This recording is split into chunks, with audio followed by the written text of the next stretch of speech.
Hi and welcome to our next video in our series on probability. This one's entitled Venn and tree diagrams, so two different statistical diagrams that you get to help with your probabilities. Again, two things hopefully you'll be familiar with. This video I've decided I'm going to split them. I'm going to do one video on tree diagrams and one video on Venn diagrams. So I think I've got those two the wrong way around there, but I think we're going to do the Venn diagrams one first. Okay, here we go. So Venn diagrams, and the standard gag is, when will we ever need these things? Well, here we go. Right, a card is taken at random from a deck, so we've got three events. A, the card is red. B, the card is a spade. C, the card is a picture. Okay, so on the Venn diagram, what we've got is the universal set, so that's basically all the cards are going to be represented somewhere within this box. We've got that kind of weird squiggly E symbol represents our complete set. And within that, we've got A and B. Now, I've put those two as separate circles so they don't overlap, as they are mutually exclusive. We saw that in the last video. It's not possible to get a card that is red and at the same time get a card that is a spade. So that's why I've indicated those two circles as not overlapping. But if we put event C on there, C is going to overlap both, as bits of C, i.e. there are some red picture cards and there are some picture cards that are also a spade. So C has got to overlap both circles. Right. What I'm going to do now is just kind of go through the different sections of the diagram and just identify with our notation that we use for set notation, that again hopefully you're familiar with from GCSE, what notation identifies which part of the diagram. So first one, we've got that overlap between A and C. That's the first one I'm going to go for. So we can see up here I've said that is A, and we've got this N shape, which means intersection, where they overlap. So that means A and C. So this is the technical word for it. This is how you need to think about it. So what's in A and also in C? So we need cards that are red, cards that are picture cards. So that would be Jack, Queen, King from hearts, Jack, Queen, King from diamonds. So we've got, there they are. So we've got 6 cards that appear in both.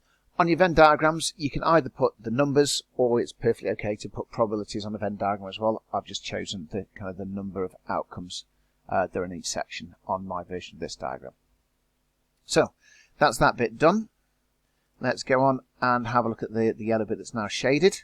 So we want events that's in A, but also not in C. So what I've got here is it is in A and not in C. So that C dash means complement, means not in C. So A intersection, not C. So in A and not in C is what that means. So we need all the red cards that are not picture cards. Well, we know we've got a total of 26 red cards. We've got 6 picture cards, so that means we've got to have 20 cards going in that part of the circle there. On we go. Let's do it the other way around this time. So we've got B intersection C. So have a little think about which area of the diagram that's going to be.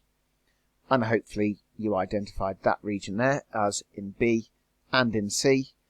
And we've got 3 cards that are in B, which is the cards of spades, and it's a picture, so that'll be Jack, Queen, King of spades. So we've got 3 cards going in there. Okay, next bit, I've identified this bit down here. So what is that one going to be? I think this one's kind of the most difficult one to think about in terms of defining what's going on with it. So let's have a little look. So it's got to be in C, and at the same time, not in A or B. So how are we going to write that using our set notation? Well, not in A or B. A or B would be A union B, so that's that one. And we want not in there, so we need the complement of that. So we need brackets around it and that dash to say, so we're in C and not in A or B. So what we're looking at here is the card is a picture card, but it's not red and it's not a spade. So that means it's got to be the picture cards that are in clubs. And we've only got 3 of those. So I've got 3 cards in that section there. Right, so on we go. Next section, which is that one there. So we've kind of already gone through this over here. So that's in B and not in C. So we know B is spades. So we've got 13 cards in B in total. So that's going to have to be 10 cards going in there. And then finally, to finish off, we've got all of those bits there that are the cards that are not in A, not in B, or not in C.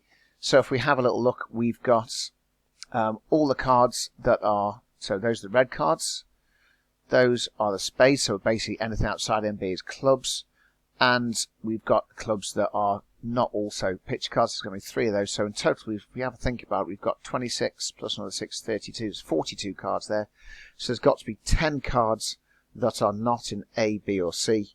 And those 10 cards are ace to 10 in the clubs. So we've got 10 cards there. So in total now, I've got all 52 of my cards appear on my Venn diagram. Right. So let's use the Venn diagram now to answer some questions. So the probability, we've got a red or a spade, which is A union B. So it's red or spade. So again, we've seen this before. So red or spade. So it's going to be 26 plus 13 out of the 52. So that's probability of A plus the probability of B, which is 39 over 52. And then probability of red or a picture. So it's again the same questions that I posed on the previous slide, just kind of phrase it in a slightly different way by looking at the diagram. Red or a picture. So red is there, picture is there, but obviously you can see there's our overlap because we talked about mutually exclusive last time. So it's the probability of A union C minus the probability of A intersection C. So that's the same calculations we had before. So we've got 32 over 52. Right, let's have a go at another example. So what we've got is 3 television programs. I've called them television program A, B and C. So we want the probability that a student chosen at random watches B or C or both.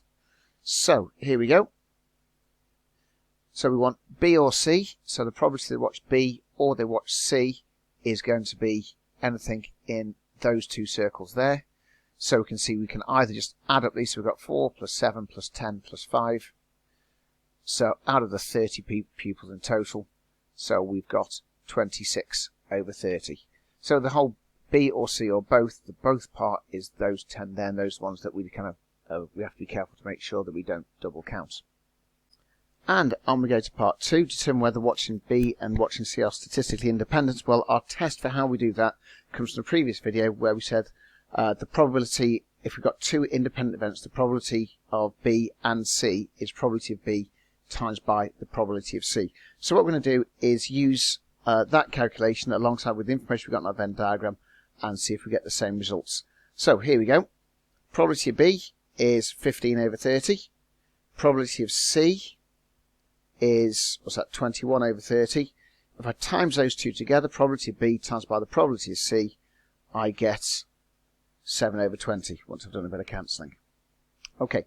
So now what we're going to do is say, well, let's have a look at our Venn diagram, and we know on our Venn diagram that probability of B and C is that overlap between those 2 circles on the diagram, which is 10 over 30.